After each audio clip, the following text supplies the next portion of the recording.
నమస్కారం HR TV 9 news కి స్వాగతం. ప్రతిక్షణం ప్రజల కోసం.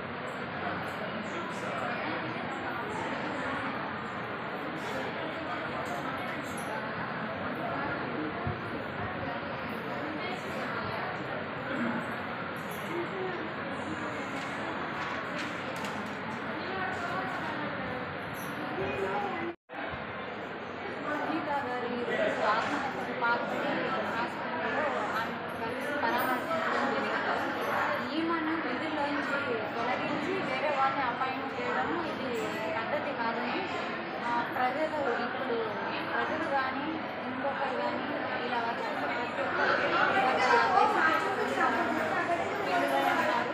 మహిళలకు ఇంకా అన్యాయం జరుగుతూనే ఉంది. ఇలాంటి అన్యాయాలు ఇంకా జరగకూడదు. ఈమె ఉన్న విధుల్లో ఈమెను తీసుకోవాలని కోరుతున్నాము.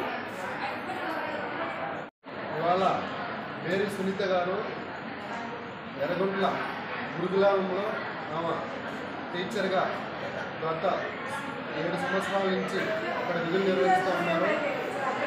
ఇటీవల కాలంలో ఏదో ట్రాన్స్ఫర్ అనే పేరు చెప్పి ఆమెకు వేకెంట్ వేరే చోటికి మారుస్తున్నామని చెప్పి ఆ ప్లేస్లో జూనియర్కి ఇచ్చి వేరే చోటికి మార్చినా కూడా ఆమెకు తగు న్యాయం జరగకుండా ఆమెను అక్కడి నుంచి కూడా తీసేయడం జరిగింది. నిజంగా ఈమెకు జరిగిన అన్యాయం ఇటువంటి పరిస్థితులు చాలా బాధగా ఉంది. కాబట్టి మేము ఈ విషయాన్ని ఈమె సమస్యను ఉన్నత జిల్లా అధికారుల దృష్టికి, అదేవిధంగా మా అధినేత శ్రీ పవన్ కళ్యాణ్ గారి డిప్యూటీ సీఎం గారి దృష్టికి, అదేవిధంగా ప్రభుత్వం పరంగా మేము ఈమెకు న్యాయం జరిగే విధంగా అన్ని రకాలుగా మేము ఆమెకు తోడు వెన్నంటూ ఉంటామని చెప్పి ఈ సందర్భంగా తెలియజేస్తున్నాం.